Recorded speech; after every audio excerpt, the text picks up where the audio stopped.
very powerful team. We have, I'll start from the far end. We have Javas Bigambo, who is a governance and devolution consultant. Javas, salimia watu.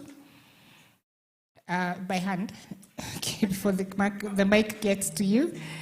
And then we have Cuba Houghton, economist, and he serves as a policy and communication team of Budgeti Hub. Cuba? Sorry, Veronica, I used the order on the program. And then we have Veronica Ndegwa, who is a senior research analyst at IPF, Institute of Public Finance. And last but not least, we have Esther Gitaranga. Gotten that right? Yes, from the University of Nairobi. And taking again the cue from Shiko, I'm just going to pass the mic and ask each one of you to say your opening remarks. And as you do that, we are looking at enhancing fiscal transparency. And the first area we look at is have the mic once before you have to leave. If you can also just broadly speak on the best practice, what we have seen other jurisdictions doing better than we are doing. Great, thank you so much, Madam Caroline, and I'm pleased to be here. My name is Javas. And first I take as a point of departure that laws, yes, are not the problem, but we don't have enough laws.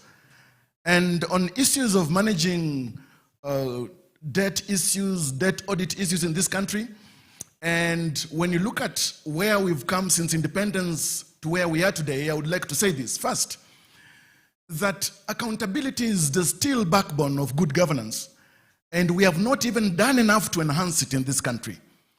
On the issues that you've raised the question, I respond by saying, one, that's very critical, legal framework. Now, do you know that while we have got the Constitution, Chapter 12, yes, we have got the Public Finance Management Act, we do not have a law in place on matters of debt audit and management. And I think we need it. I think we need it for this reason.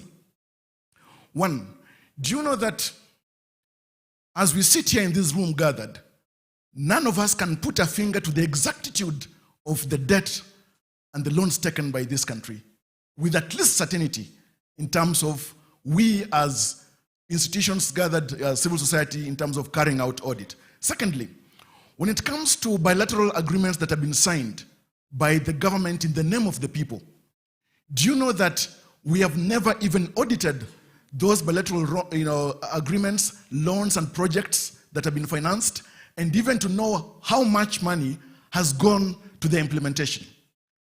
The other thing is that in this country, each year, we task the president to report to us concerning the state of the nation and how the government has responded to our international obligations. How about we even task him further in that annual address to be telling this country the state of our debt and its management? It would be a good thing if we have him also speak to issues of debt management in this country. Secondly, issues of institutional arrangement for debt management. Now, yes, we have got the central bank. Yes, we have got the treasury. Yes, we have got the Office of the Auditor General. And yes, we have got the control of budget. And then, yes, we have got Parliament. And through the committee, the PAC, that conducts oversight over the executive. But how come to date, these institutions have left Kenyans hanging, that has made it very important for Okoa Kenya to gather us here to reflect on issues of debt management in this country? Third, the issue of data quality on debt in this country is still a challenge. Do we have solid, sound data that can be depended on debt in this country? And quality, I'm referring to the timeliness, and for researchers even in the room, we know about data quality. When it comes to matters debt data in this country, do we have qualitative data that can be depended on? Third, the issue to do with debt recording and management, a systematized, in fact, a computerized system. Today, it should be easy that any Kenyan should click a button and get information about our debt in this country and where we are at. I say this because I'm disturbed about the plight of matters debt on the continent. In 2010, we all know that Greece suffered because of the burden of debt. In 2016, we all know that Mozambique suffered under the weight of debt. And just most recently, in fact, we know that in 2021, Ecuador suffered under the weight of debt. And then I ask myself, even putting on continental lenses, because while debt is a global issue, at the continent level, because it's an African problem when you look at African countries, do we have a continental framework by the African Union that guides matters debt? We as civil society organizations, the other question that I put to us is this: do we even have a toolkit that can help us, that we can use as a roadmap on matters debt tracking, debt management, debt advisory as civil society organizations? I say this because we know that when it comes to matters accountability, we have got two levels of accountability. We have got horizontal accountability and vertical accountability. And we know that where we fall as citizens, active citizens, civil society, media, is under horizontal accountability. Do we have mechanisms for conducting this? Lastly, I would say that we need to have a critical framework for debt reporting, because reporting here is inward, internal, and even external. Yes, at National Treasury, we have got the Directorate of Debt Management with a staff of, I think, almost 95 or almost 100, thereabout, at the National Treasury. First, is that sufficient? Secondly, to what extent have we seen the efficacy of that directorate? In what ways can we harmonize all these institutions that I mentioned a little earlier under institutional arrangement for debt management to work together and not hide debt information from the public? As I close, I would say this: we all recall, with the benefit of retrospect, the Pandora Papers, if you can't recall. And some critical, important families in this country were mentioned to have stashed colossal amounts abroad. Now, do we all know and appreciate that when it comes to clarity of data, of debt data, there is always a collusion between politicians, not all, Okiya Mtata exonerated himself. We have got foreign banks that are part of that conduit. We have got people within the public service under that. And Honorable Okiya Mtata, my good friend, has always lamented about paying for what we have not even taken. Now, let me ask you, under Kibaki administration, under Uhuru Kenyatta administration, can any of us in this room, and I am not asking for an answer right now, put a finger to the debt that we've collected out there? Second, to the loans that have been taken under bilateral agreements, under what specific projects? Chances are, none can give me an answer in the affirmative. And then we have got, finally, the non-traditional lending entities. Forget the World Bank and IMF. We've got, for example, loans that are coming in from China. Another example, you remember the SGR. How come no one is willing to make public the contract? I remember former CS Kipchumba Murkomen was shouting from the rooftop, indicating that he's going to make the contract public. Former President Uhuru Kenyatta said he's going to make the contract public. Acting in the name of the people. Why must we be silent when we know that we, the people, under the Constitution, can demand this to be done? And in closing, finally, Article 10, Sub-Article 2 of the Constitution, public participation. Is it possible that we have, and that's why I talked about necessity of a legal framework that is enhanced, to ensure that before any loan is taken, there is a mechanism for public participation to know why we need the loan, what particular project is going to be financed by the loan, what are the terms of repayment, what is the duration of the project. Public participation should come in on matters debt management as well. I thank you. Thank you. Thank you, Javas. And maybe you've alluded to, the issues of opaqueness around fiscal transparency and especially around public debt. And so maybe my next question then goes to Cuba and also Veronica, the two of you, IPF and Budgeti Hub, are really the champions around fiscal transparency, and this is a space that you have been working on. So in your own different ways, if you could respond to my next questions, which is one, how can we enhance the audit processes for public debt to perhaps make them better in detecting, especially in detecting corruption? Because one of the things we've had consistently in this forum is around the opaqueness and the corruption and budgeted corruption, and that's now also morphed into the issue of public debt. We borrow to steal, or we steal and nothing comes to the country. And the second one is around, Javas has also talked about reforms. What additional reforms do you feel are necessary to enhance the effectiveness of Kenya's Public Financial Management Act to promote fiscal transparency? So Veronica, I could start with you. Thank you very much. I have the advantage of going first, so I'll say the most obvious things, then Kiba will come in. Okay. So for transparency, for us, we usually look at three things: publicly available information, the information must be comprehensive, and it must also be timely. In terms of public availability, if you visit the National Treasury website, you'll find so many publications on public debt. You'll have the annual debt management report, you'll have the medium-term debt strategy, you have monthly debt bulletins, and other publications on external debt. The information contained in there is a lot, but very technical. I am an economist, and sometimes I usually struggle to understand some of the information that is reported therein. So the information is a lot, but in terms of it being comprehensible by that ordinary citizen, it's something that is not achieved yet. But the biggest issue I have with the publications that are published is timeliness. I mentioned the monthly debt bulletin. The last one that is available currently was published in the month of April.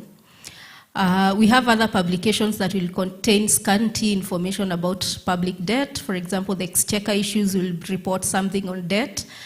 The quarterly economic budgetary review will have some information on debt. So the QEBR came out in the month of August, and it has data up to June, but the monthly debt bulletins that are a publication of the Debt Management Office are yet to be updated up to June numbers. Now, in terms of comprehensiveness, it will give you the external debt, it will give you the domestic debt, the interest rates, and the stocks, net borrowing within a year. It's a lot of information, but sometimes we are not so much interested in the amounts, but where that money was going. For example, today you cannot tell where domestic debt goes to. External debt is a different case because of the donor, the lender's requirements. The publication of that information is usually a bit more comprehensive. They'll tell you where the project is and how the cost of it, the interest rates. But when you come to domestic debt, the CBK will publish information on how their treasury bills and bonds performed, but as to what they were funding, you didn't tell. The challenge with that is that domestic debt is actually way more expensive than external debt. And so in where you're investing that money, the expectation is that where you take that debt is where you have the greatest returns. But then, even the cases of the infrastructure bonds that have been issued recently at very high interest rates, we do not know what budgets, what projects they are funding. If you look at other budget documents, they can't tell, they don't tell you where that money is going to. So when the Auditor General comes out and says, I do not have sufficient information, I am inclined to agree with them. And the other day we had a meeting with some of those key government institutions, And one of the key things we established is that there is no sharing of information across government institutions. So even the Auditor General is supposed to get information from the National Treasury to support their mandate. They are not able to get that data. One of the reasons that was given is data protection issues. I do not know how that applies to public information. And so one of the key things is to make sure there is sufficient information sharing between different government institutions. On debt, there are 3 key institutions: the National Treasury under the Public Debt Management Office. We have the Central Bank of Kenya that issues domestic debt and also facilitates settlement of external debt. And then we also have the Office of the Auditor General that has the mandate to audit debt. And another institution that is supposed to play an oversight role, which is Parliament. These key institutions, there must be sufficient sharing of information across all of them, so that whatever information, for example, the Auditor General needs to make their audits, it is provided and provided in a way that can support the audit function. For Parliament, I think one of the key gaps I would see within our legal framework is that once Parliament approves the fiscal deficit, the other borrowing decisions, they are not involved, except for there's a provision on loan guarantees to be approved by Parliament. But in terms of these other specific loans, once they approve the fiscal deficit and the annual borrowing plan, the rest is left to National Treasury to source for that funding from different kind of lenders. So us even strengthening the role of Parliament in borrowing decisions, and in terms of where to borrow and at what terms, it would be critical. I'll end there so that Kiba can pick up. Thank you. Thanks, Veronica. And Kiba, as you take the mic, if half the people in this room are like me, we've had so much technical information that has just passed through. So in addition to the question, and because she's responded to most of it, maybe also add then citizens have a responsibility to also, demand accountability, provide citizen oversight. But we can't do that if we don't understand the very technical information that she's saying. Even as an economist, it's hard for her. So what are institutions such as yours also doing to simplify that information and to make sure that we are able to digest and therefore demand the same access to information that she's posing as a challenge? And if the institutions that are supposed to share information with each other have challenges, what opportunities then exist for citizens and civil society organizations? Yeah. Thanks, Caroline. I think that's a great question, and allow me to end with that. Because I feel like the place we should start the conversation is on what is transparency. What do we mean by transparency? And in a very basic way, transparency between people means you're able to see clearly somebody's intentions, their actions, their beliefs, how they feel about you, for example. And a great example of transparency is M-Pesa. So who here uses M-Pesa? Airtel Money, the minority? Just one. Okay, I'd like to do a quick exercise. So I'll give you permission to pull out your phones. And for those who use M-Pesa, to actually go to the section where you get your M-Pesa messages.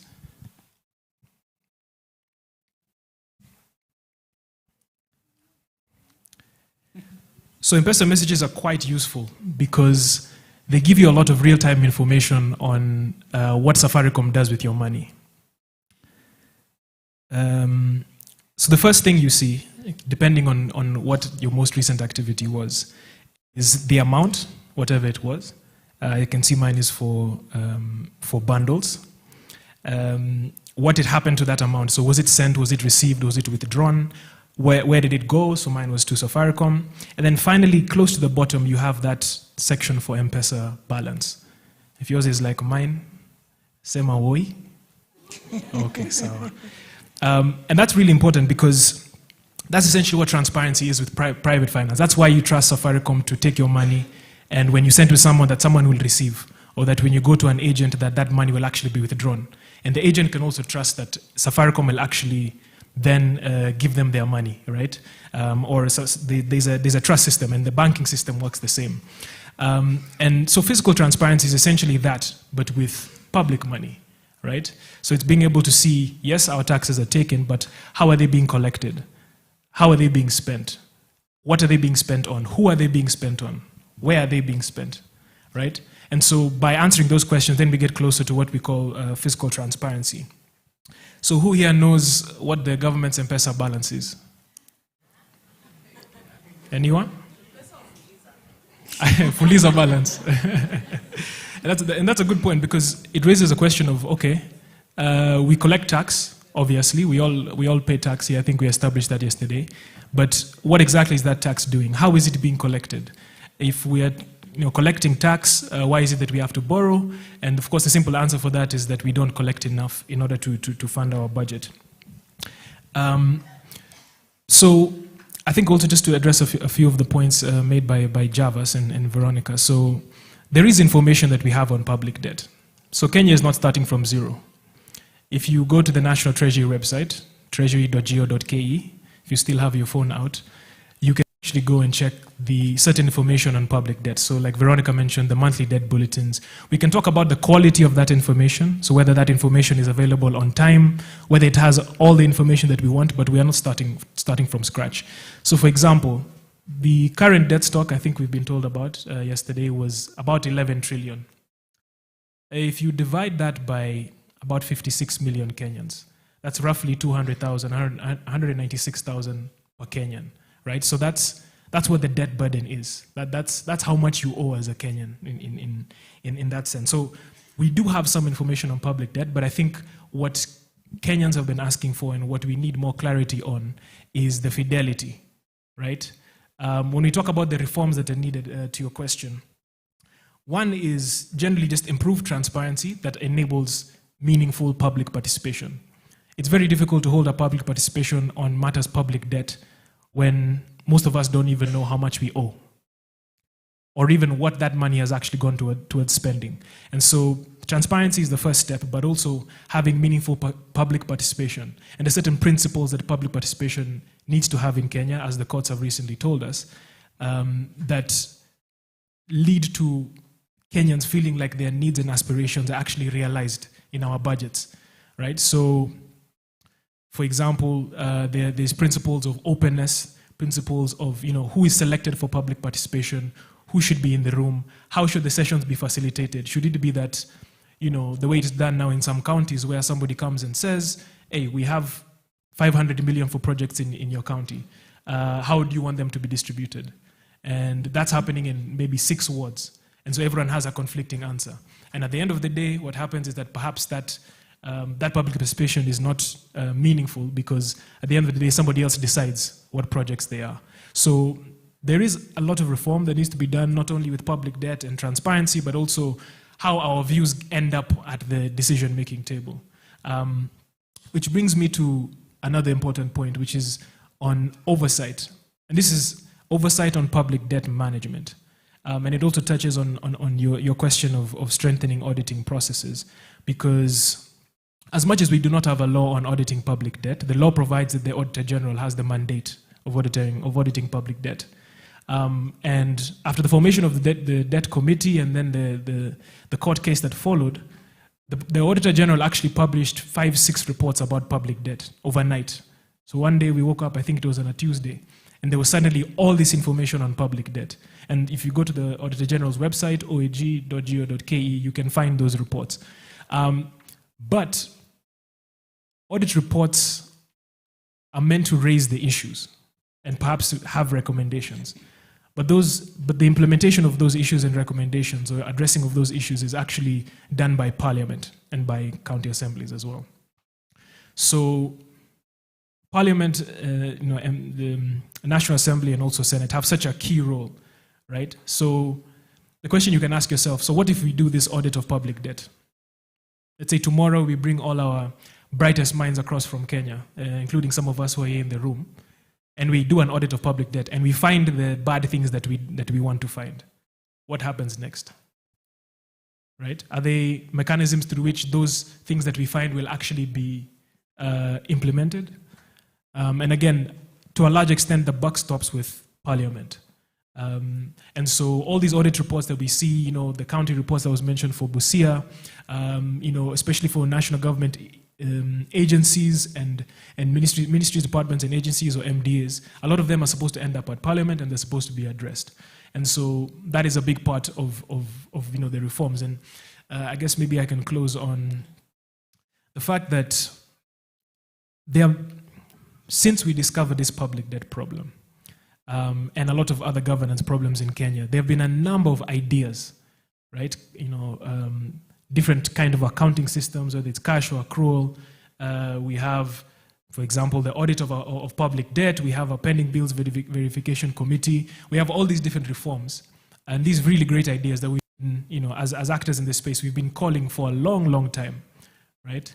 And so maybe the fact is that we don't need new ideas. We just need to implement the good ones that we already have, right? Maybe we don't need new reforms because most of them aren't new. They have been raised in the House, they have been debated, but never implemented, right? Okay. We've been talking a lot about education. There was a task force that was banded together. They had a report on the education reforms that need to be done. That report is still sitting dormant, right? None of the implementations have actually been made. So part of it is also that, one, we need to continue calling out the same things that we've been saying. We shouldn't feel pressure to come up with new ideas because the ideas we've already come up with. There are certain things that are being said about the finance bill, about tax systems, about public debt that have been said for the last 5 to 10 years. Okay. And so what we actually do need is implementation on those. All right, we'll come back to you as you're giving your closing remarks. But let me go now to Esther. Esther, a consistent theme this morning that we've had, and you can take the mic, we've had around the conversation on public debt, on budgets, has also been on the corruption. And you represent a learning institution. And we've had, the value systems that we complain about in our political class, or the lack thereof, also exists. What do you think that academic institutions need to do better, not just, especially in terms of, educating the students, especially, and the young people, on the issues of public debt, but also instilling the right value system to ensure that even as we churn out, the students, we are creating a new set of citizens that are different from the political class that we are complaining about.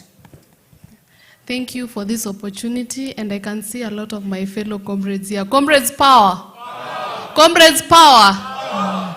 New funding model must go. So I think the first thing that education institutions need to do is to allow these events to happen in school. Comrades, we do not have money. Si ni ukweli? And whenever you say that an event like this, a conversation like this should happen at the school, you will not be given permission to do the event because they will say it is a political event and the institution should not take any political sides. Nasema ukweli?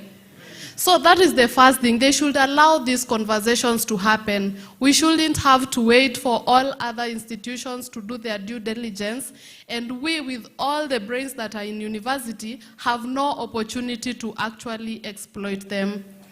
And the other thing that is happening, sometimes back, the government used to take control of its people by giving very limited information, such that you don't know what is happening, so you cannot complain, you cannot raise your voice, you cannot stand up against anything.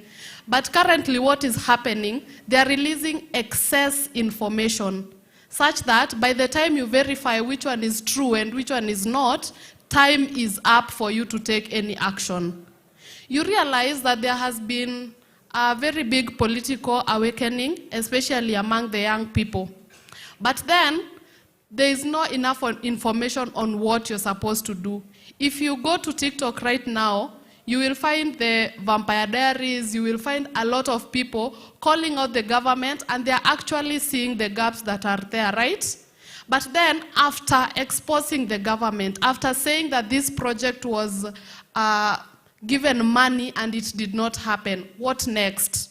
You know, you will come to TikTok and you will agitate the citizens and inform them of what is happening, and you'll be able to earn their support. But until they know that once you see a gap, then you're supposed to document it like this and take it to this office or consult this law firm, nothing is going to happen. Because we sit down here every day, and I'm sure here we all know that we are paying debts that are not even there, right? So we cannot sit down and start debating about how we are going to pay this debt, how we are going to make sure that our money is accountable when you don't even know how much money is there, when you don't know when this money was taken. Right now, we are talking about the new funding model, right? But then, the government has already put students in different badges. You ask them, which mechanism did you use to put each student in whatever category that they put in? But then even KRA itself does not have a model in which they can say that this household earns this much and this household earns this much. So which mechanism exactly did they use to say that this one belongs here and this one belongs there? So as far as we do not have the right information of things, we are carrying out projects blindly. Yeah? Until they know that this is how you're going to execute every coin that was allocated for education, there is no way we will ever sit down and debate about accountability. How much money was put into HELB?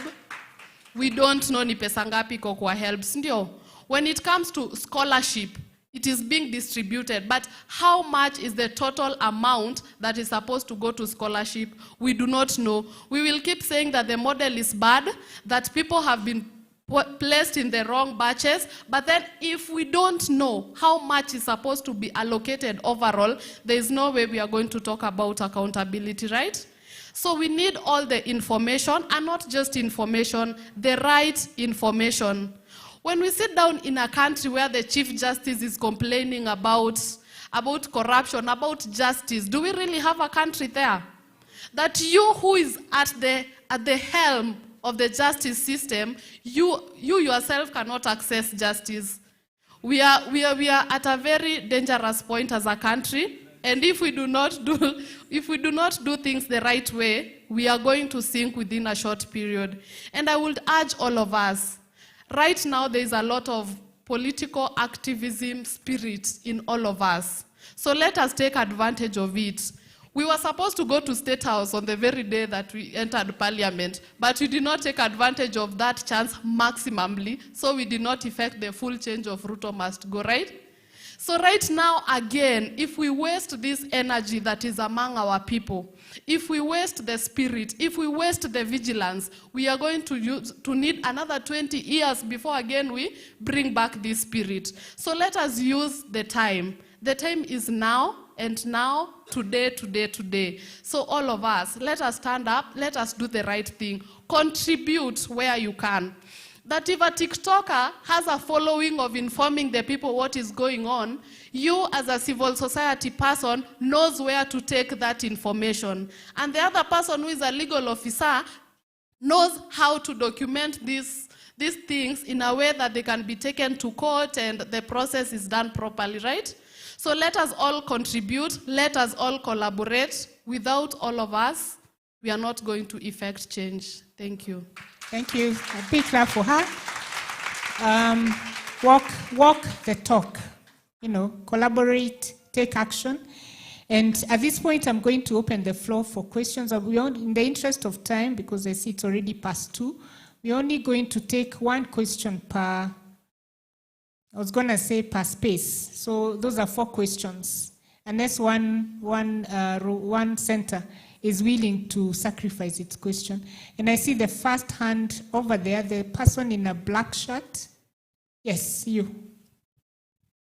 Allow me to start with one per section, and then if we have time, we could come to the 2 of them.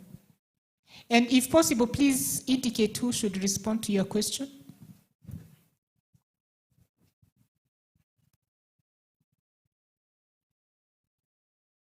We have, just to remind you, Veronica, Cuba, Esther. Okay. Yeah. Thank you so much, moderator. My question goes directly to Cuba. You are quite eloquent on budgetary issues. We used to have a budgetary ceiling. No, a debt ceiling. Let me be.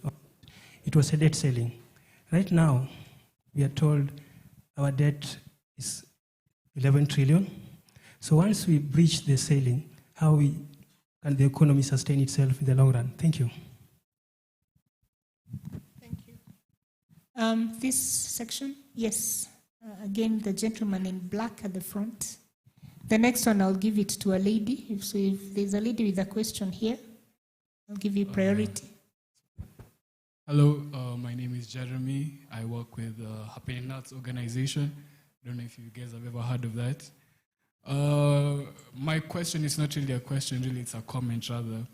I feel like from what you guys have said, especially in the IPF, because I don't think that the money that is being, there's a reason for us to even pay that debt. If we were very serious about our accountability, we will have gone to each of these people who are stealing all this money.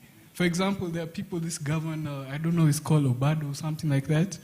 This guy, he has money stashed, and you're still asking citizens to pay the debt. Does that even really make sense? It doesn't to me. To me personally, I'm young, I have 100 years to live, inshallah. But I know for a fact, maybe they'll catch me in the supermarkets or something like that, but I know they're not going to catch me paying that debt willingly. I know for a fact you guys are not going to do that, because that's really a waste of our time. Another thing I want to say is that I really feel like what this government is doing is really insulting our intelligence. I really feel, I go out on the streets, I was there, I went to parliament, I was inside. And I'm not going to, I really feel insulted when someone comes and really makes a mockery of what you're doing.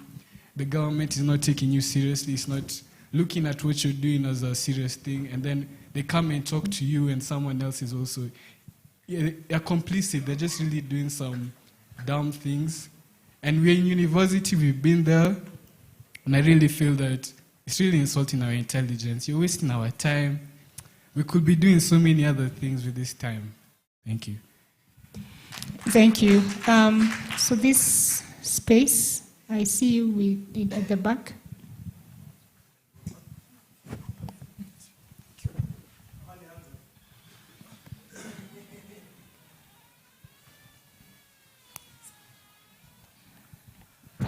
Good afternoon.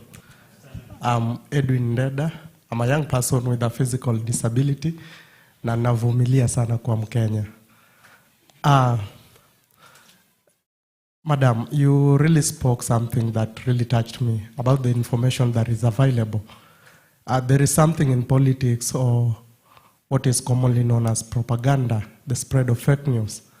But today morning, I saw Elon Musk also tweeting that also hiding real information can be called propaganda. You see the correlation between accountability and good ethical performance.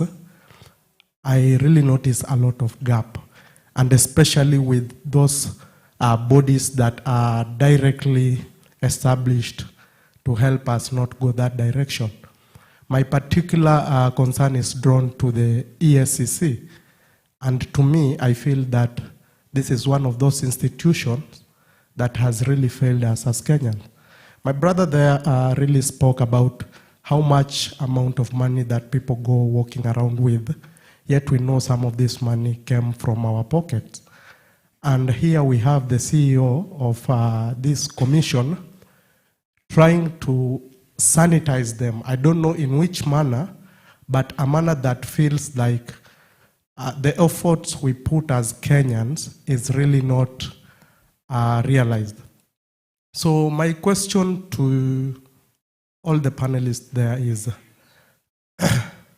how do you see the future of ESCC as a tool that really enables what we call an accountability, just in relation to the topic we are having? Thank you. Thank you. And last but not least, clap for him, please.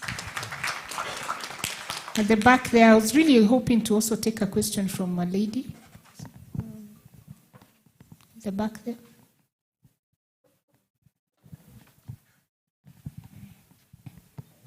Thank you very much. My name is Onyango Lennox Ndeda, radio astronomer and astrophysicist, and also Bachelor of Engineering, Civil Engineering enthusiast.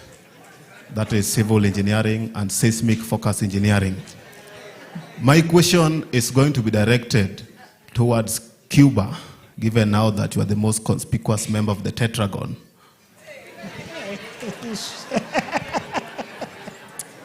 Number one, William Shakespeare argues that things without remedy are things without regards. I believe that we have remedy, that's why we are taking here regards of the same. Number one, Liz Truss, Prime Minister of United Kingdom, resigned barely 45 days into office, pursuant to accountability. Number three, don't ask why I've not said number two. President Michel Aoun of Lebanon resigned when there was an explosion of certain explosives and IUDs in the country. Just decided to resign voluntarily, manasive accountability. He felt useless to let something happen in the country. To what extent can you people, Mzalendo is doing a very compelling adventure by giving us updates. That's very compelling, our most serene moderator. However, to what, yes, control yourselves.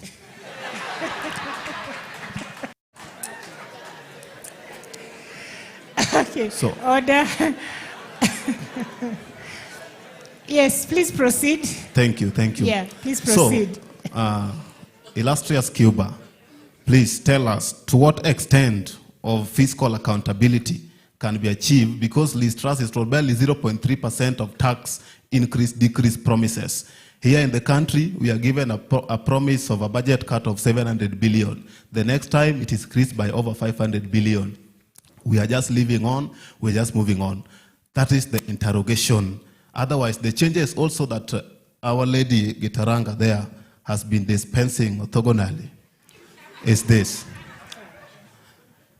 Why do we need so much changes and alterations? Of course, let me just conclude there.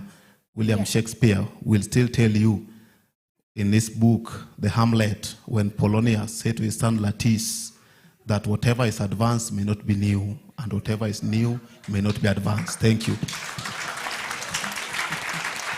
Thank you. Cuba, I'm sure you've captured all that. So we'll start with the 4 questions. So Cuba, we start with you. There were 2 questions directed at you. Then we'll come to Veronica. And then I'll ask Esther to speak on the issue of accountability and culpability. Thank you. I think there was more than 2 questions. I'm summarizing more them. Than questions. Yeah. So thanks. I think for tank, right? It's supposed to tell you that something is going wrong, or that you need to change your behavior. So that's essentially what needs to happen, is that once debt ceilings are reached, they're simply just indicators that we need to actually change something. And it touches on another question on, does Kenya need to borrow to develop? Maybe that's a question we're asking ourselves. Do we need to borrow? And even the deeper question behind that is, what do we mean by develop? So for example, if there's a town, perhaps, where there's historically been no dispensary, do we call the building or the borrowing of money to build that dispensary, is that what development is? Or would we call the staffing of that dispensary development? Or is it the whole chain, right? So as of now, we've not seen examples globally of countries that have not had to necessarily borrow to develop. The most developed countries even borrow more than us and have a public debt burden way beyond ours. But what is important is that every shilling that we borrow, we're able to see value for it, right? Because 11 trillion is a trivial number. Has anyone ever seen 11 trillion in a room? Or even online, physically, right? But Kenyans can see dispensaries. Kenyans can see when there's water in their taps. So what's more important when it comes to the debt ceiling is, yes, it's been breached, but what can we show for it? Available, please go make use of it. Start with the Constitution. Move to the Public Finance Management Act. Move to the County Governments Act. All of this information is available on Kenya law. website. You can Google Kenya law, you find that information. So that when you are engaging these debates, or you are engaging in forums where your view has been elicited, or you are, even just having, conversations like the one we're having, you're coming from a point of knowledge. So it's only possible that someone can lie to you, but they can't fool you. So that's what I'd say towards that. My fellow Kenyan there in the back.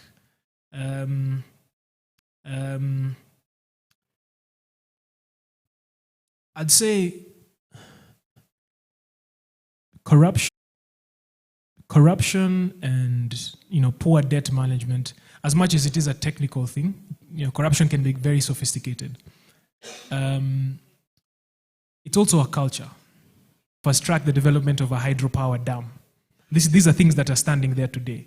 It was also used to retire some of the debt for Rwanda Air, which is equivalent to our Kenya Airways, right? So what you find now in Kenya is that from that time of taking Eurobonds, we've taken about 7 of them, probably even more.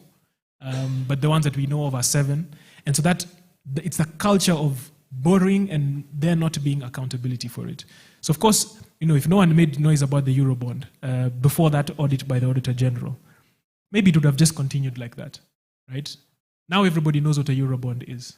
And so part of it's a culture that's encouraged. And even the Senator Omtata's point on corruption is something of, the difference between someone who's corrupt and someone who's not corrupt is personal conviction. That's what it boils down to, right? And culture changes begin with personal conviction. And so I'd say that much as this can be a very technical discussion, it does boil down to culture, and it does boil down to personal conviction and individual change. Okay. To Lennox, sorry, this is my final point to Lennox. I think, that was the name I caught. I think there were many names. On fiscal accountability. So, Bajeti Hub has been working specifically on fiscal accountability, transparency for now 10 plus years, right? So we've seen a lot of changes in this space. We were there when, the constitution was being implemented and, county governments were being formed for the first time. And one of the things that we realized over time is that it's difficult to bring change to a system if it's not on scale, right? And so one of the things that we decided to do is slowly train small groups of Kenyans around the country, so known as budget facilitators. Maybe some of us are familiar. And these individuals have gone on to be paragons, or the word is kind of sources of credibility and accountability at the county level. So now we have a facilitator in each county. So I challenge you, if you're interested in matters of public finance, of budget at the county or the national level, look for your budget facilitator. You can come and tell me which county you come from. I can connect you. Because what happens when you do that is that the winds of change blow across the country. It's not just in Nairobi. It's not just in Kisumu. It's not just in Mombasa, right? And that wind, it gathers speed and eventually it leads to change. And so there's many success stories that we can speak from that. But it does, I think my final point is that it does, for maybe the young people in the room like myself, I think I'd encourage us to play the long game, right? It probably is very easy to get very intense right now, to want answers now, to want accountability now. And you have every right to have that feeling. But it's important to think about this as a long-term thing, right? The change you may see in the world, or you may want to see, you may not see in your lifetime. And so it's important to think about it from a long-term perspective, because chances are the people who you're fighting against, or who you're, the different characters we've heard about today, are also planning for the long term, right? So there could be some short-term game we are playing here, but there's another game that's being played for the long term. So I think that would be my closing remark. Okay, thanks, Cuba. Give the mic to Veronica. A clap for Cuba. Veronica, as you respond to the questions that were directed at you, you could also touch on the issue of disinformation and misinformation, and the bulkiness of the information that's been shared. And you could touch also on the question on EACC. Yeah. Okay, thank you for the questions. I would want to start on the point on accountability. The first promise that was made to us 2 years ago was that we were going to live within our means, right? How many of us know how much we borrowed last year to fund the budget? Who knows how much we borrowed? I guess, maybe. There's a hand there. Just shout the figure. 500,000. Sorry? 500 million. Trillion. So 500 billion. Okay. Sadly, we borrowed way more than that, close to double that amount, around 920 billion. Wow. I would ask us to look for the quarterly economic budget review paper. It's a report by the National Treasury, and that was the amount. That is new debt, totally new debt that is adding to our debt stock. And so when we say accountability is our leaders being responsible for the decisions they make on our behalf. So someone said we are not going to borrow, but we have borrowed. So then what do we do with such a person? And even going forward, we were told because we rejected the finance bill, then we are going to cut expenditures. But for those of us who are looking at the supplementary budget numbers, we know some numbers went up, and we were not given good reasons. And in terms of transparency, we were trying to look at what the government was doing in the budget during the supplementary budget discussions. And in a day, you'd get very many different numbers. In another paper tabled in Parliament in the morning, you get a different number. You'll get another order paper with new numbers within the same day. And even whatever they would be discussing, the flow of the House would be different. So as far as we want to hold them accountable for the decisions they are making, as my colleague here was saying, they are supplying us with too much information, and sometimes this information is even not consistent. So our decision making processes as citizens is interfered with. And I was reading one of the audit reports by the Office of the Auditor General on the use of external loans. And some of the issues discussed there will just make you angry, for lack of a better word. You'd find they were reviewing how our external loans were used and even how they were settled. So in some cases, they would say someone sat and decided to pay a loan earlier than it was due.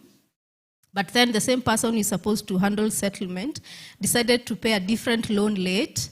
So for that loan, we incurred a penalty because we settled it late. In other cases, we borrowed money, but we were not using it. So we were paying commitment fees on a loan that is already not with us.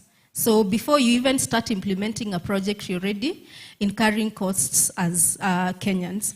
So some of these things are things we say should be addressed. And the audit reports are not usually an end by themselves. As Cuba mentioned, they usually go to Parliament. But sadly, in Parliament, most of the issues are swept under the carpet. And so they never see the light of the day, and so they are never addressed. And then I don't think we have a very good framework of following up on implementation of audit, of recommendations from audit reports. So they'll be in reports, but when it comes to the implementation, especially on the executive side, and most of them touch on the role of the National Treasury, we don't see them being implemented. And so even that connects with the issue of EACC. EACC will investigate cases, but they do not prosecute cases by themselves. They have to be forwarded to the ODPP's office.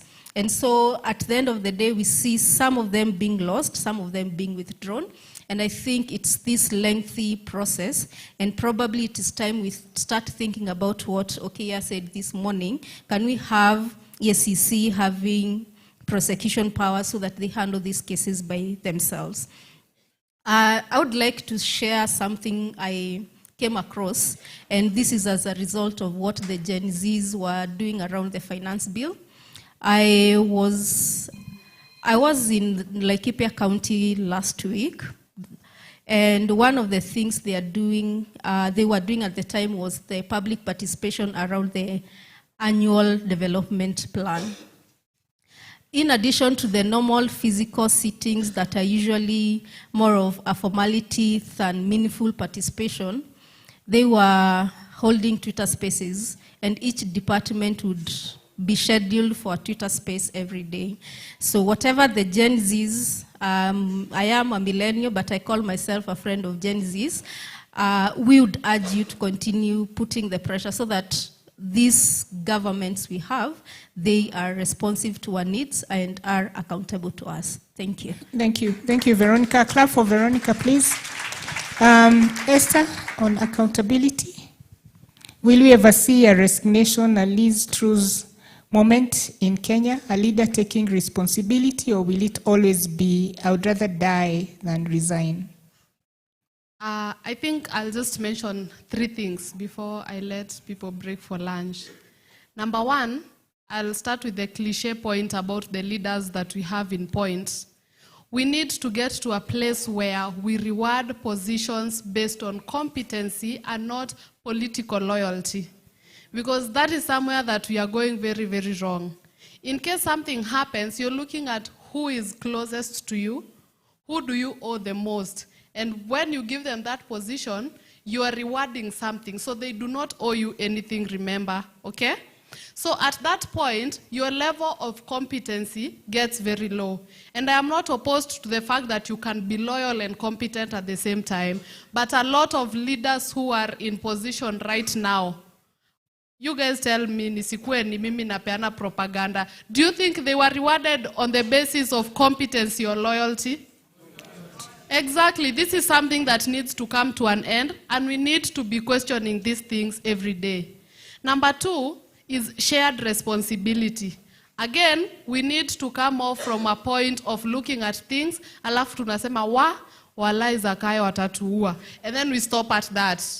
You know, we need to take steps of what happened. Because atatuua kwa nini? Because he has done this that is against what he should have done, right? After that, we need to take responsibility. That one person raises awareness, the next person documents, the other person takes it to court, the other person follows up on whether it has been taken to account or not. So let us all take responsibility and take advantage of the different positions that you have in society. And the last point is that we need to start asking questions before rather than after things have already happened. That if 2 billion was allocated for roads across the country, if 8 billion was allocated for education, we don't have to wait for a bogus finance bill to happen and then start asking, hii pesa mlipeleka wapi? No, it should be, this money has been allocated here. First you ask, utatumia pesa ngapi kupatia how many students, when, and how much per student. These questions need to come before the damage has been done. So that again, we do not waste a lot of time and a lot of resources questioning something that has already done when we would have done prevention, right? Yes, so I'll not take so much of your time. That is my point. And comrades who are here, I am still imploring you, please let us not let this happen. University of Nairobi students, University of Nairobi has been admitting freshers from 19th this Monday. And one thing I can tell you for sure, because I have been around, the number of students who have been admitted is way below what I've been seeing all these years. There is a reason for that. Please do not sit there. You paid 26,000, those who are seated here today. Please don't let these other students pay 100,000 and above. We will come back for masters. Some of us tunasaidia kulea watoto wetu wadogo. We will be affected by it, okay? So let us make noise about it. Let us see the relevant offices. Let us rise up against this. And like I have said, ask questions before it happens. The students were last year, they were tulidanganywa na kitu kidogo sana because they were told that accept this finance bill, but you can be admitted without paying before the government decides how much you will pay, then you will pay baadaye. You see, you only postponed the problem because many parents and many students were happy because they were told you can be admitted without the fee, right? But at the end of the day, are you going to pay that money or not? Si bado utalipa. So those students who were first years last year, right now cannot proceed to second year because wakona deni ya over 90,000 ya first year. And now there is another 90,000 to be paid for second year. So please, when the government speaks, these people are rogue, these people are corrupt, these people are mannerless, and I'm not afraid to say that. Thank you. Please. All right. Let us use our voices, let us speak about it before it is too late. Thank you. And on top of that, you have the 186,000 that Cuba talked about that every Kenyan owes because of the public debt. I really want to bring the panel conversation to a stop at this point. I see there is a hand. Please just come and look for any of these people and address the questions because we do need to take a break now so that we can also respect the next session of the program. But we've had very key calls to action. Jav has reminded us that data is key, so we need we need the data, we need the numbers, we need to break those numbers down to a level where citizens can understand. You've been challenged. Inform yourself so that you can ask the questions. Collaborate, collaborate, collaborate. Let every institution use and individual use their strength so that collectively we can take action. Engage, and by so doing, you'll be pushing for service delivery, value for money, meaningful public participation, and really good governance. So I really want to... No, it's okay, they will respond after that, okay? And I want to believe that this lady was, this panel was heavy on the ladies, so because the ladies didn't ask the questions, we do hope that we have represented you well.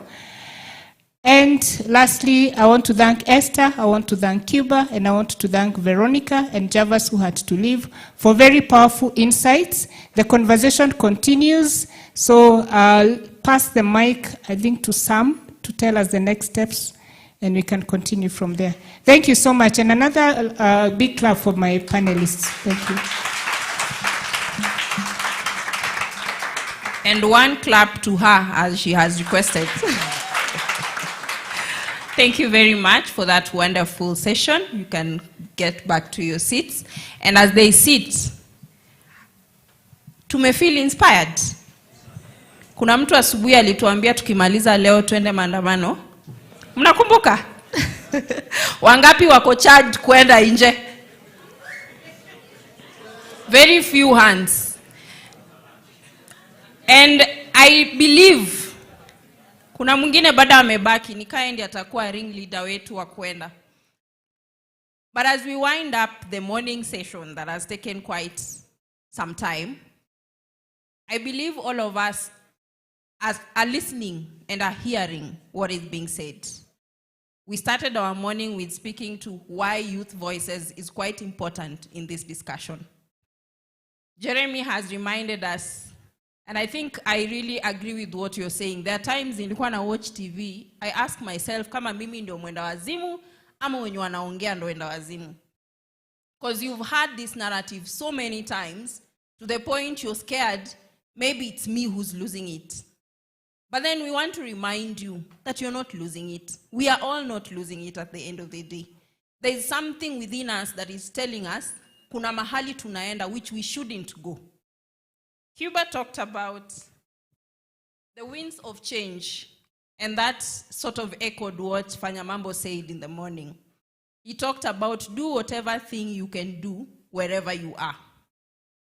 And let me share something that happened in Vihiga, I think on Tuesday or Wednesday. They're part of the actors we work with in Vihiga who stormed a public participation happening in a ward called Tambua. And they went and said, you cannot have this happening because you only mobilized 8 people. Does that guarantee as a public participation for a whole ADP? And that stopped. And they are mobilizing themselves to go to the next ward that is going to happen in. So if that happens in every other place that we come from, how much change can we inspire? We are all looking for one opportunity. How many people felt inspired on the 25th of June? 25th of June, before the shooting started. Even on the 25th of June morning, I was watching the Bangladesh video. And I was so waiting for a moment where I can just Kenya. And I remember part of the staff we had, I was telling them, situfanye kitu kai Kenya. Kidogo kidogo, we are seeing it on the screen. But at that moment, there was that awakening that happened that I'm still holding on to today. When the shooting started, I remember a documentary I watched some time back, Pray the Devil Back to Hell. How many have watched that? I believe most people who do gender with specificity to women might have watched that. If they're coming with guns, what other strategies can we take? That documentary teaches so much on the power of collective voice. The women left their homes and went to sit as the people who were behind the civil war in Liberia were speaking and saying, we cannot come up with a solution. And they said, we are not leaving. We've already left our homes to come to a foreign land. So what do we have to lose? The train has left, which is in Kenya. Tunapatana? It has already left. How we arm ourselves to get to the next stage is what matters. There has been calls on educating ourselves. Jeremy, Walter, do not be discouraged. Maybe the government has plans for you and your friend was psychology. Because wanatufanya sisi wote tunakuwa depressed. So the psychologist has a client. And you, who's a records, you said record what? Health records. But at least he has clients amongst them. And then you, who's supposed to keep the record, we will be coming in and you keep records. And at the end of the day, there's the 45,000 which they will cut to pay the help that you will owe them in 4 years. So there's a whole lot of mess. I am scared for our children. Are we not scared? So in the spirit of I, tuseme pamoja, I today shall commit to do my part. Wengine wako wanasema walikuwa wanaogopa nitasema kitu mbaya. So let's do it together. I today shall commit to do my part in whatever little way it is. And that way, we end our morning session. We all go out for lunch. Lunch is, because of the numbers, I would have said 40 minutes, but because we are quite a number, 1 hour. Based on my watch, it is,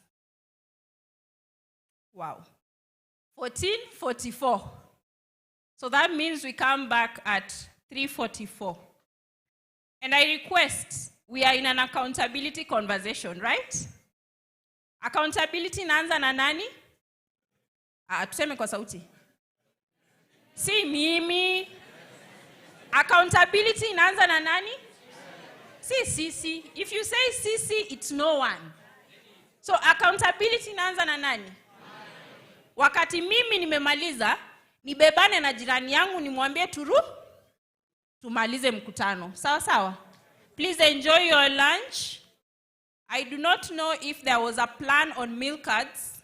Yes, they are at the door. So please make sure you take a meal card on both sides of the door. Enjoy your lunch. See you at 3:44.